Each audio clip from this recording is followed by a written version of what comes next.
Hello, Los.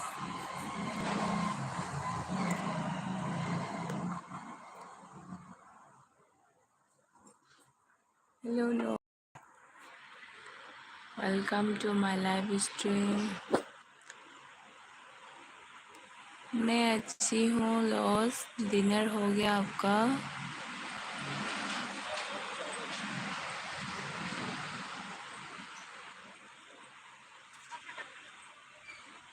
बस life ही life है YouTube में। अभी मुझे मौका नहीं मिला सुबह से, तो अभी थोड़ा टाइम के लिए लाइव आई हूँ।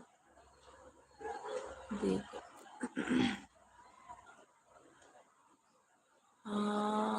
अभी गर्मी है ना बहुत, तो कोई नहीं सो रहा है घर पे, तो बस आ गई। सब लोग जाग रहे, सब लोग वॉकिंग कर रहे हैं। देखो, बस यूट्यूब में सब लोग सुबह से एलवी चला के रखा है, तो मुझे टाइम नहीं मिला, और मेरा थोड़ा पर्सनल भी थोड़ा बिजी रहता है, तो अभी आई हूँ। आप बहुत हार्ड वर्क कर रहे हो। Thank you. डिनर कर लिया आपने?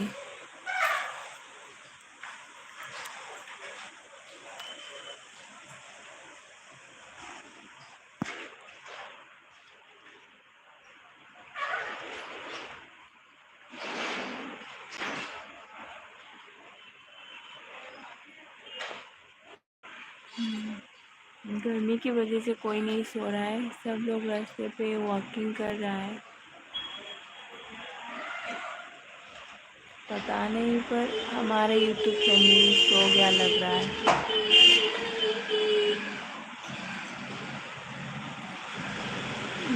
Yes, dinner done. ओके। हाँ, मैंने भी खा लिया।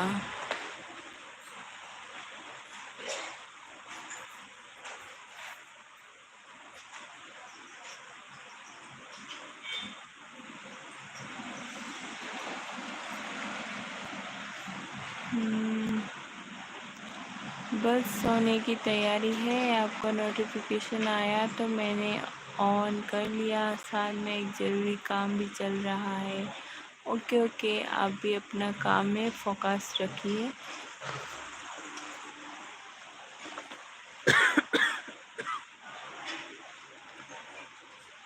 Pagi ibong Paunumbal ay fere sister good night.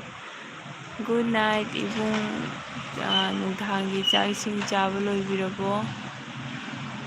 Sigaysiga mayam sum tumnadri ingan nganba dumaina lainari walangbasina do ay sumasigi live sa amok thadre ay nangahak sum thara ini. Ibong chak ising honabirabo. Los, my name is Ayush, by the way. Okay okay loss, sorry Ayush. फिर loss क्यों रखा आपके ID पे? कुछ कारण है?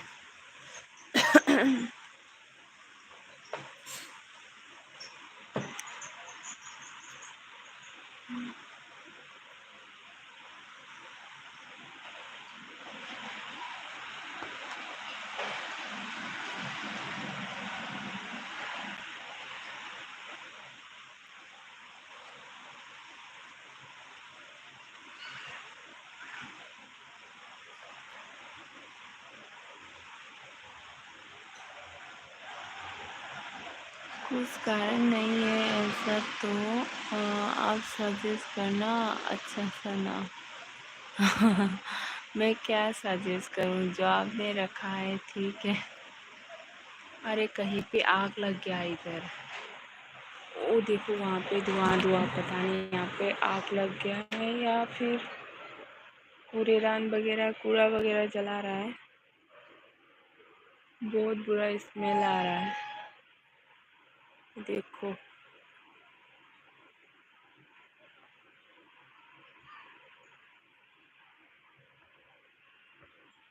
आग लग गया या फिर क्या हो गया?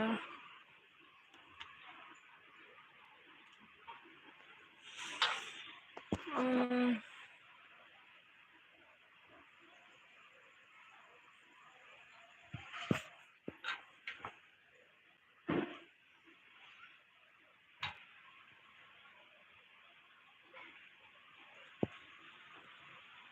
ये हमारे सामने वाले रोड पे आग लग गया क्या पता नहीं।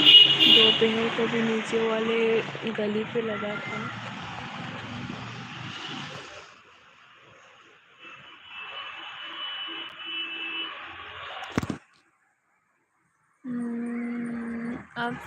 आप फ्रंट कैमरा भी यूज़ कर सकते हो लाइक माउंटेन्स। दिल्ली के लोग तो मुझे अजीब ही लगता है। क्यों? आप कहाँ से हो लोग? पता नहीं, बहुत बुरा स्मेल आ रहा है। लोग मिलके जला रहा है या फिर ऐसे कारण लग गया, पता नहीं। आजकल हर जगह दुनिया पे शांति नहीं है।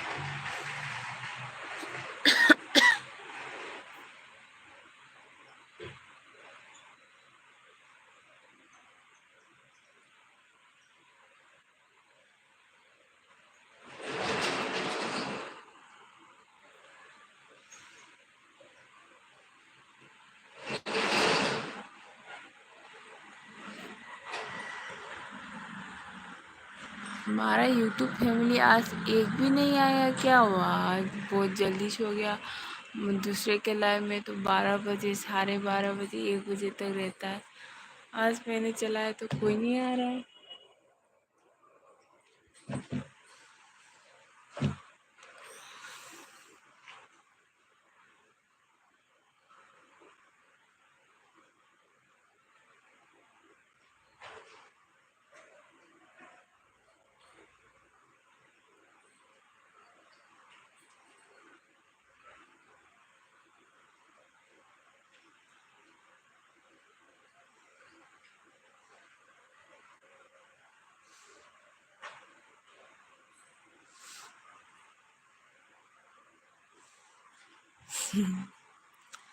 मैं कोटा राजस्थान से।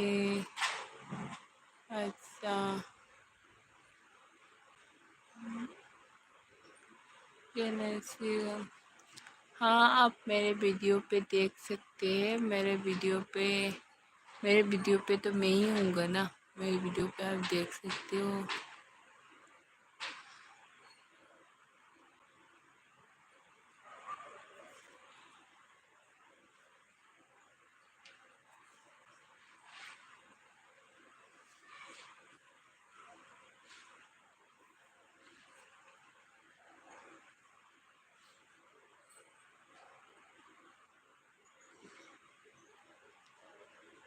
लगता है आपसे डर रही है आपके यूट्यूब फैमिली। डरना भी चाहिए हर किसी को।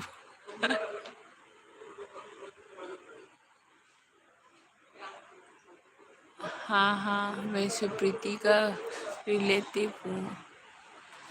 आपको कैसे पता?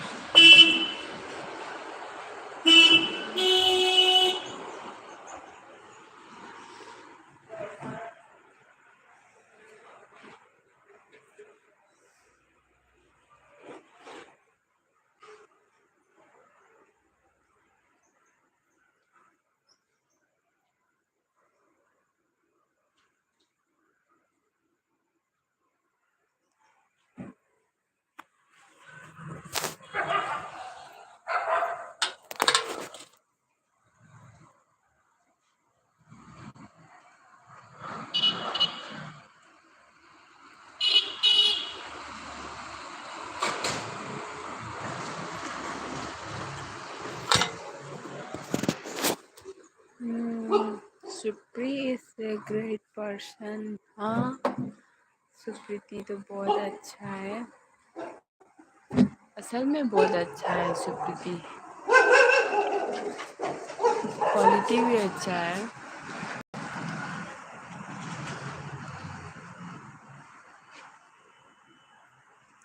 एक्टिव भी रहता है। काश वो आ जाए अभी। अब सो गया होगा उसको। मैं कना कना लेके कमेंट बिरो।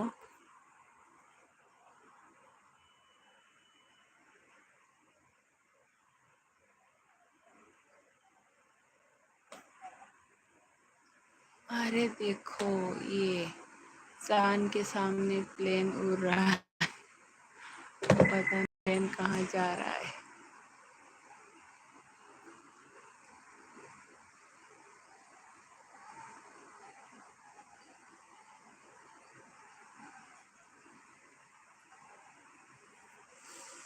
मुझे उसे देख के इतनी खुशी होती है ना। हाँ मैं भी सोच रहा था कि काश वो आ जाए। हाँ सही में।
पिंकी है।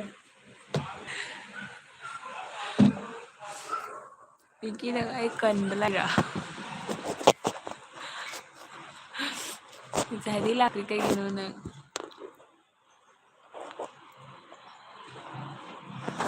निपा नहीं उन्हें खाई नहीं रहे। 3 like done thank you Pinky KMC दी ने नंगना हाइबदो दुमाइन चारेबो मोय दिल्ली चाका चाबा ngamde आयुष आयुष ने अच्छा मजाक किया। Susmita di good night. Okay okay Ayush ji good night. आप आराम कीजिए। मैं भी 30 मिनट के बाद सो जाऊंगा। मुझे भी नींद आ रहा है। पिंकी ने चाक थोंगी आई है ओ पिंकी अभी ngасai चाका कनो तौरे ngасai लेबा खरदो ngasiगी चारे नंग कई इंजांग थोंगिबा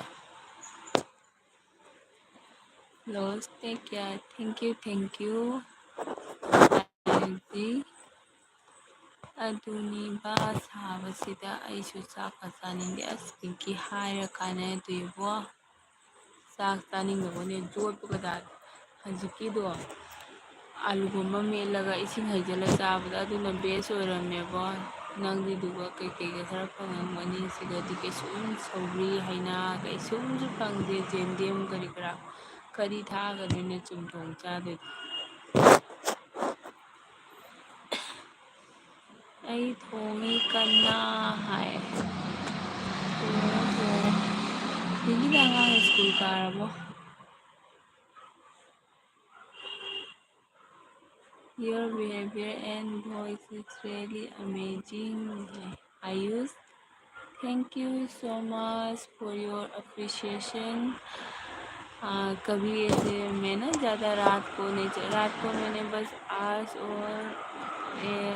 और एक दिन चलाया था ऐसे देर रात को बस 2 दिन ही ऐसे चलाया। कभी ऐसे रात को नहीं चलाती। अगर दिन में अगर फ्री हो तो दिन में चलाते समय आ जाइएगा। ꯄꯤꯡꯀꯤꯅ ꯉꯥ ꯃꯔꯨꯝ ꯑꯁ ꯑꯩꯈꯣꯏ ꯏꯃꯨꯡꯗꯤ ꯉꯥ ꯃꯔꯨꯝ ꯌꯥꯝ ꯄꯥꯝꯃꯤ ꯄꯤꯡꯀꯤ ꯑꯩꯒꯤ ꯍꯁꯕꯦꯟꯗꯁꯨ ꯉꯥ ꯃꯔꯨꯝ ꯌꯥꯝ ꯄꯥꯝꯃꯦ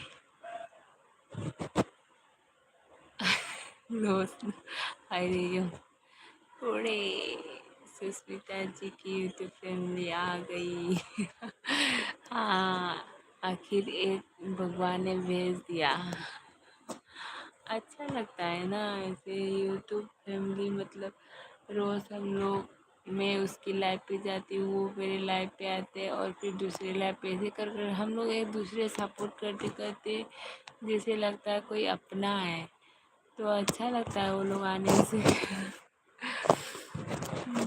नया नया आने से अलग अलग ऐसे होता है ना ꯄꯤꯡꯀꯤꯅ ꯁꯥꯕꯗ ꯑꯗꯨꯃꯥꯏꯅ ꯆꯥꯕ ꯍꯥꯎꯕꯅꯤ ꯑꯩ ꯆꯥ ꯇꯥꯔꯦ ꯑꯃꯨꯛ ꯍꯣꯏ ꯄꯤꯡꯀꯤ ꯑꯩꯗꯤ ꯀꯃꯥꯏꯅ ꯆꯥꯏ ꯈꯪꯕ꯭ꯔꯥ ꯑꯂꯨꯗꯣ ꯑꯩꯈꯣꯏꯒꯤ ꯇꯣꯉꯥ ꯊꯥꯛꯇꯕꯤꯗꯀꯣ ꯃꯣꯔꯣꯛ ꯀꯥꯟꯖꯤ ꯇꯧꯔ ꯃꯦꯠꯂꯦꯗꯅ ꯈꯔ ꯁꯥꯔꯞꯇꯨꯅ ꯃꯣꯔꯣꯛ ꯀꯥꯟꯖꯤ ꯇꯧꯔ ꯃꯦꯠꯂꯦ ꯅꯠꯇ꯭ꯔꯒ ꯇꯤꯜꯍꯧꯒ ꯐꯗꯤꯒꯣꯝꯒ ꯃꯣꯔꯣꯛ ꯑꯇꯦꯛꯄꯒ ꯁꯣꯏꯔꯒ ꯑꯗꯨꯒ ꯑꯩ ꯀꯩꯁꯨꯝ ꯃꯆꯤ ꯌꯥꯎꯗ꯭ꯔꯁꯨ ꯌꯥꯏ ꯑꯩ ꯁꯤꯁꯦ ꯑꯗꯣ ꯅꯥꯕꯗ ꯆꯥꯕꯗꯩ ꯍꯩꯈꯤꯕꯅꯤ ꯑꯩ ꯍꯥꯟꯅ ꯆꯥꯗꯦꯅꯦ नाबद चावदे हैदोखरीनी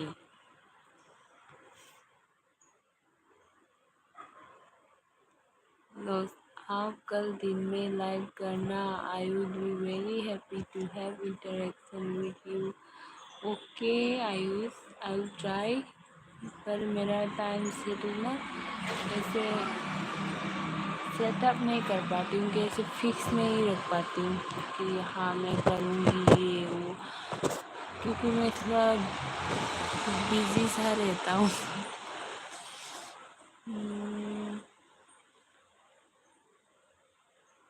क्योंकि ना हाय पिंकी दुबईदुगा कैम कैम थेंग थेंगना तुमनागे अने अमुक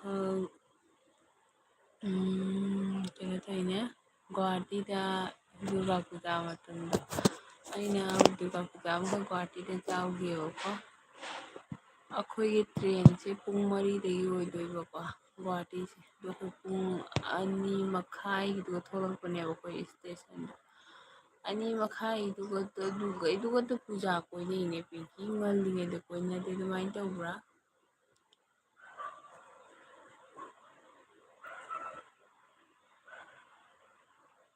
हम सब आपके अपने परिवार के हैं सुष्मिता जी थैंक यू आयुष जी अच्छा लगते हैं ऐसे हम सब एक ही तो है वी आर इंडियन ओके अस एगी उपानी पा मसक फजबा राशि ले पैसे लाई ही कई है नो फोर लाइक द नीचे मनाओ मीडिया दे हिपले बाय लाइक ये वाला अपनी साउंड से मोबाइल से याउद्रे एमबी से याउद्रे हाय अंगांग से कई एमबी याउद्रे ना बारो रही एमबी लानी खंबा वाईफाई हापो वाईफाई खंबा कहीं जंग चार के तुझे खुममुदना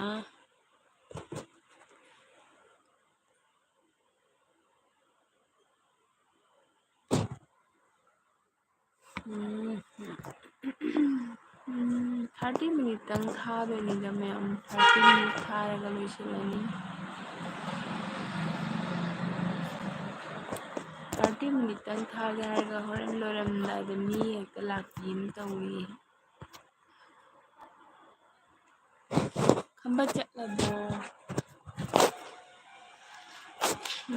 good night from here. Take care and lots of happiness to you. Thank you so much Ayush आप मेरे अच्छे बारे में सोच रहे हैं आपको भी good night take care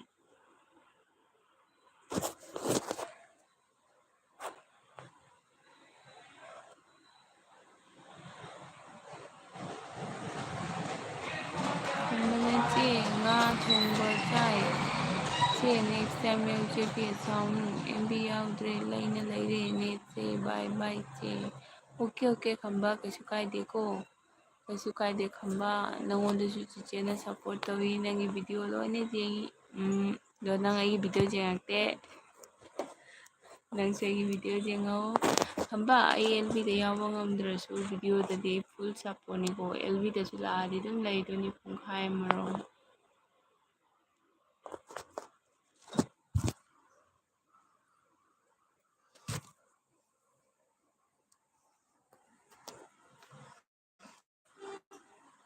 okay ꯈꯝꯕ ꯒꯨꯗ ꯅꯥꯏꯠ ꯑꯥꯗ ꯊꯣꯛꯏꯁꯦ ꯊꯥꯅꯤ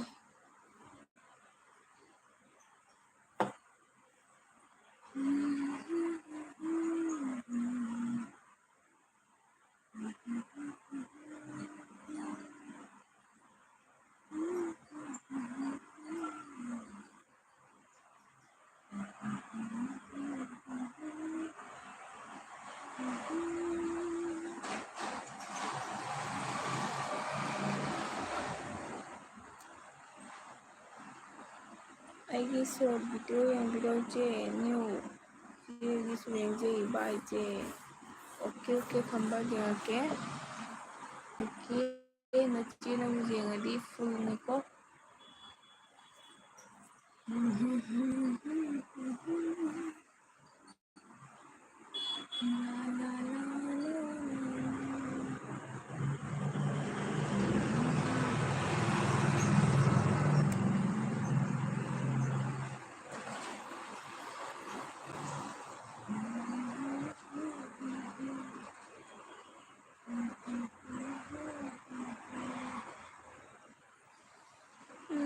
ꯇꯥꯏꯒꯔ ꯕ꯭ꯔꯣꯁꯦ ꯑꯦꯜꯕꯤ ꯂꯣꯏꯔꯝꯗꯥꯏꯗ ꯊꯨꯡꯉꯔꯦ ꯇꯥꯏꯒꯔ ꯕ꯭ꯔꯣ ꯗ꯭ꯌꯨꯇꯤꯗꯔꯣ ꯑꯦꯜꯕꯤꯒꯤ ꯂꯝꯖꯦꯟꯗ ꯉꯁꯤꯗꯣ ꯑꯩ ꯆꯦꯟꯕ ꯉꯝꯍꯧꯗ꯭ꯔꯦ ꯑꯗꯨꯅ ꯍꯧꯖꯤꯛ ꯉꯥꯏꯍꯥꯛ ꯊꯥꯏꯅꯤ ꯑꯗꯣ ꯃꯌꯥꯝꯅ ꯊꯥꯔꯗꯤ ꯕꯥꯔꯣ ꯇꯥꯔꯁꯨ ꯃꯤ ꯄꯪꯂꯥꯛ ꯑꯃ ꯂꯥꯛꯄꯅꯤ ꯑꯩꯅ ꯊꯥꯕꯗꯗꯤ ꯂꯥꯛꯇꯦ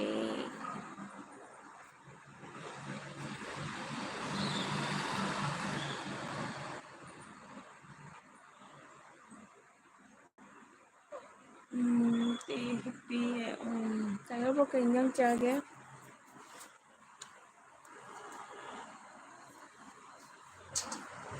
ꯂꯣꯏꯁꯤꯜꯂꯗ꯭ꯔꯕꯅꯤꯗ 30 ꯃꯤꯅꯤꯠꯇꯪ ꯂꯩꯔ ꯂꯣꯏꯁꯤꯟꯗꯣꯏꯅꯤ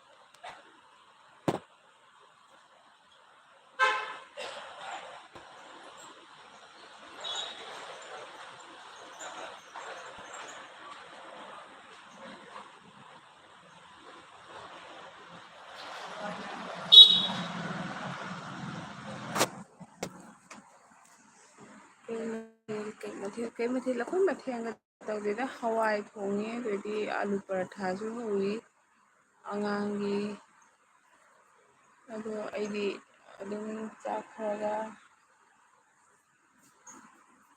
ꯃꯌꯥꯡꯅ ꯆꯥꯗ꯭ꯔꯣ ꯆꯥꯛꯇ ꯏꯁꯤꯡ ꯍꯩꯖꯤꯜꯂ ꯆꯥꯕꯗꯣ ꯑꯗꯨꯃꯥꯏꯅ ꯆꯥꯏ ꯆꯥꯛꯇꯤ ꯆꯥꯅꯤꯡꯗꯕꯒꯤ ꯑꯃꯦꯠꯄꯤ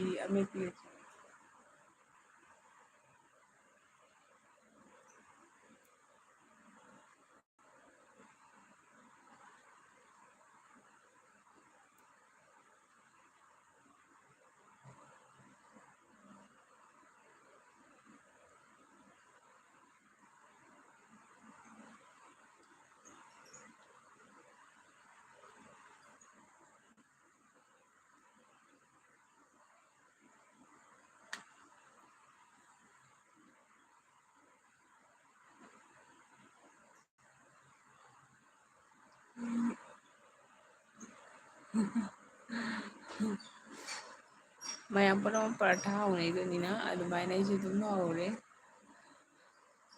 टाइगर ब्रोडी खारमगनी आर्मी के किचन किंग ने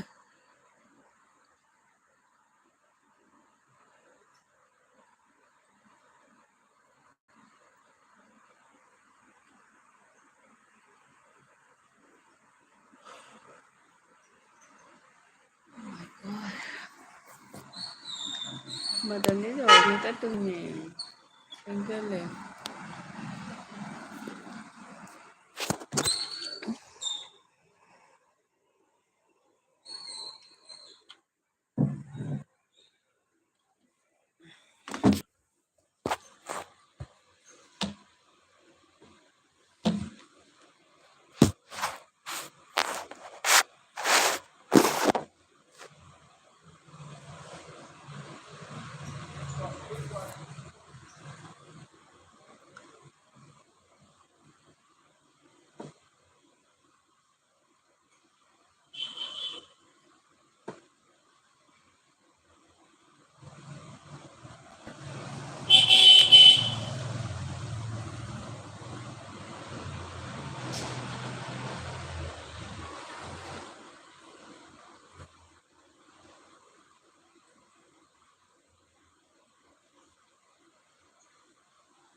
टाइगर ब्रो से फागी याम तविको फागी याम तविदो हयेंग सिरकांदा हयेंग सिरकांदा जोमना नंगोंदा हंगो नंग करी करी तवरई नंग दुनियादा चटपा मतंदा आयना अदो ꯑꯩꯗꯤ ꯂꯣꯏꯅꯃꯛ ꯇꯧꯋꯦ ꯍꯥꯏ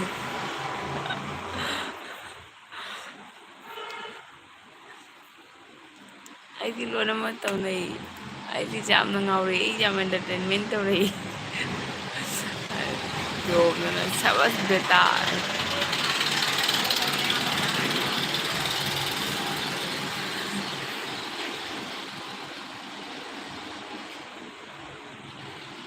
वाकिंग मालूम लंगर मालूम हाइदी वाकिंग मालूम लंगर मालूम कया गया तादरे आई 30 मिनट फादरे 30 मिनट फारगा कतल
अहिंग और मी लाइक में आप नोटिफिकेशन लाइक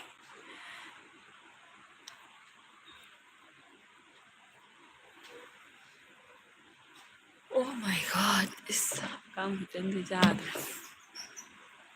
कथत लगे को हकाम चन सी जोंग को बोलूँगा मैं तो बरसा समोसा का दरवाजा कभी नहीं देखा जब भगवान हो सके तो अपनी दिखाने का बोलूँगा स्वा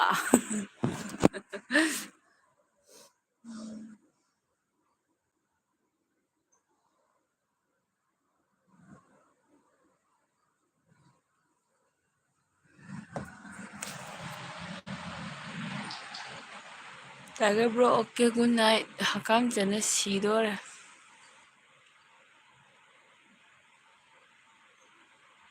मदरसे का काम बताया था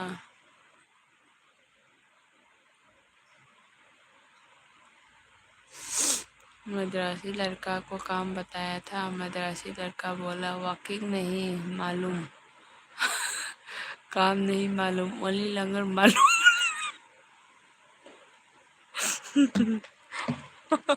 ओनली लंगर मालूम ꯑꯗꯨꯗꯤ ꯒꯣꯇꯨꯅ ꯄꯥꯝꯃꯩ ꯀꯥꯎꯕ ꯌꯥꯗ꯭ꯔꯣ?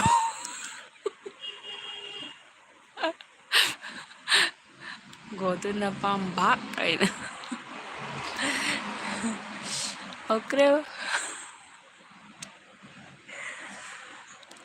ꯐꯔꯦ ꯕ꯭ꯔꯣ ꯀꯛꯊꯠꯂꯒꯦ ꯇꯨꯝꯕꯤꯔꯣ ꯄꯣꯊꯥꯕꯤꯔꯣ ꯍꯌꯦꯡꯗꯤ ꯄꯨꯡ 6 ꯇꯥꯗꯅ ꯏꯆꯦꯜ ꯈꯣꯡꯒꯗꯕ ꯑꯣꯏꯔꯝꯃꯅꯤ ꯇꯣ ꯍꯀꯥꯝ ꯆꯟꯅ ꯌꯥꯗ꯭ꯔꯦ ꯄꯨꯡꯈꯥꯏ ꯑꯃꯁꯨ ꯐꯥꯔꯦ ꯍꯣꯔꯦꯟ ꯉꯥꯏꯍꯥꯛ ꯂꯩꯔꯒ ꯇꯨꯝꯃꯝꯗꯥꯏꯗ ꯊꯕꯛ ꯂꯣꯏꯁꯜꯂꯨꯔꯒ ꯑꯃꯨꯛ ꯁꯥꯏꯂꯦꯟ ꯊꯥꯔꯝꯒꯦ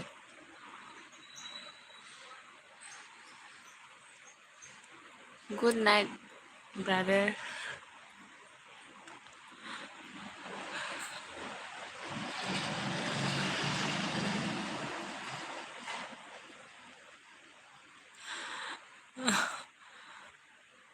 ꯖꯣꯝꯅ ꯅꯉꯣꯟꯗ ꯑꯦꯀꯥꯎꯟ ꯀꯌꯥ ꯆꯠꯂꯛꯀꯦ ꯍꯥꯏꯔꯒꯗꯤ ꯀꯩ ꯑꯩ ꯆꯠꯈꯤꯔꯣꯏꯌꯦ ꯍꯪꯉꯛꯈꯤꯔꯣꯏ ꯑꯩ ꯆꯠꯈꯤꯔꯣꯏ ꯑꯗꯨꯅ ꯍꯪꯉꯛꯈꯤꯔꯣꯏ ꯍꯀꯥꯝ ꯐꯖꯅ ꯆꯜꯂꯦ ꯍꯣꯏ ꯍꯣꯏ ꯒꯨꯗ ꯅꯥꯏꯠ ꯀꯛꯊꯠꯂꯒꯦ ꯉꯥꯏꯍꯥꯛ ꯂꯩꯔꯒ ꯑꯃꯨꯛ ꯒꯨꯂꯤ ꯀꯧꯒꯦ ꯒꯨꯂꯤ ꯍꯥꯏꯅ